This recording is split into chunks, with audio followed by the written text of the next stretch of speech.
In 1863, Peter lives as an enslaved man on a cotton plantation with his wife, Dodienne, and their children. Their lives are shattered when Peter learns he's been sold to a new owner. Peter resists, struggling and shouting, but stops when the men threaten Dodienne at gunpoint. Reluctantly, he climbs into the cart without further resistance, though the men beat him out of spite before hauling him away. Through the bars of the cage transporting him and others like livestock, Peter promises his children he'll return one day. After a long, grueling journey, the captives arrive at a hellish new sight, a railroad construction camp. Conditions here are infinitely worse than the plantation. The enslaved sleep in cages, are beaten for even the smallest infractions, and live under constant threats from vicious dogs. The camp's overseers quote Bible verses to justify their cruelty, twisting scripture to fit their oppressive agenda. Fassel, the ruthless head of the camp, enforces his authority with sadistic pleasure. His two subordinates, Harrington and Knowles, assist him in maintaining this brutal regime. Knowles, an enslaved man himself, was given authority as a tracker due to his hunting skills, making him a betrayer in the eyes of others. Despite these horrors, Peter finds moments to encourage his fellow captives, urging them to hold on to memories of their loved ones and their faith in God. Peter's hope is rekindled when he overhears guards discussing President Lincoln's Emancipation Proclamation. Slavery is now outlawed in Confederate territories, and many enslaved people are fleeing to Baton Rouge, where Union forces offer protection. A pivotal moment comes when Thomas, a young boy, makes a mistake while serving food. When a guard threatens to punish him, Peter steps in to defend the boy, receiving a beating for his defiance. Fassel spares Peter's life, but later humiliates him by forcing him to kneel in chains before a snarling dog. That night, Peter shares his plan to flee through the swamps. Though many are reluctant, he convinces a small group of men to join him, reasoning they're as likely to die trying as they are staying. Days later, an opportunity arises when an explosion distracts the guards. Peter seizes the moment, using a shovel to kill one of them and steal a knife. Chaos erupts as enslaved men and white deserters alike scatter, some fighting back while others make their escape. Fassel, enraged, personally leads a pursuit with Harrington, Knowles, and their dogs. Peter and 3 companions make it to the swamp, but Thomas freezes at the sight of crocodiles. The delay allows the dogs to catch up, mauling Thomas as Fassel interrogates him.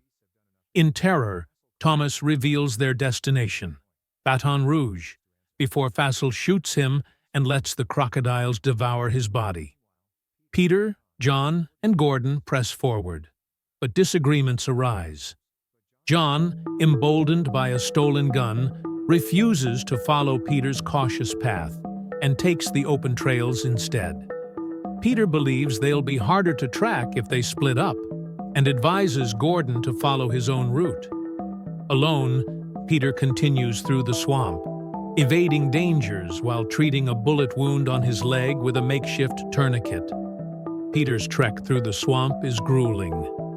He faces relentless challenges, from venomous snakes to flesh-eating insects, all while enduring unbearable hunger and thirst. One harrowing encounter forces him to wade silently through murky waters as alligators circle nearby. Eventually, Peter stumbles upon a Confederate soldier washing himself by the riverbank.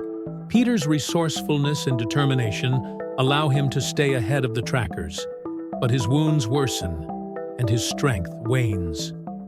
Fassel's group, driven by bloodlust and vengeance, grows increasingly frustrated as they fail to capture him. Meanwhile, John, who had taken the open trail, is caught and executed by Fassel after an intense interrogation. Gordon, however, manages to evade capture. Peter finally reaches a stretch of land near Baton Rouge, but faces one last obstacle: crossing a river under heavy fire from Confederate soldiers stationed on the opposite side. Emerging on the other side, he collapses in exhaustion, but is found by Union soldiers who carry him to safety. At a Union camp, Peter receives medical attention for his injuries. His back is examined, revealing the horrific scars from years of whippings, evidence of the unimaginable suffering he endured. A photograph of his scarred back is taken and distributed widely, becoming a stark symbol of the brutality of slavery and galvanizing support for the abolitionist cause. As Peter recovers, he begins to share his story with Union officials, urging them to continue the fight for freedom and justice. Despite his newfound safety, Peter remains restless, haunted by thoughts of his family. Determined to reunite with them, he insists on joining a group of black soldiers enlisted in the Union Army. His combat skills and unyielding resolve make him an asset, and he quickly proves his worth on the battlefield. Through his bravery, Peter earns the respect of his fellow soldiers and his commanders. When Union forces finally liberate the area where Peter's family was enslaved, he rushes to find Dodienne and their children. The reunion is bittersweet. Though they are overjoyed to see one another, the trauma of separation and suffering lingers. Peter assures his wife and children that they are free at last, and that no one will ever tear them apart again.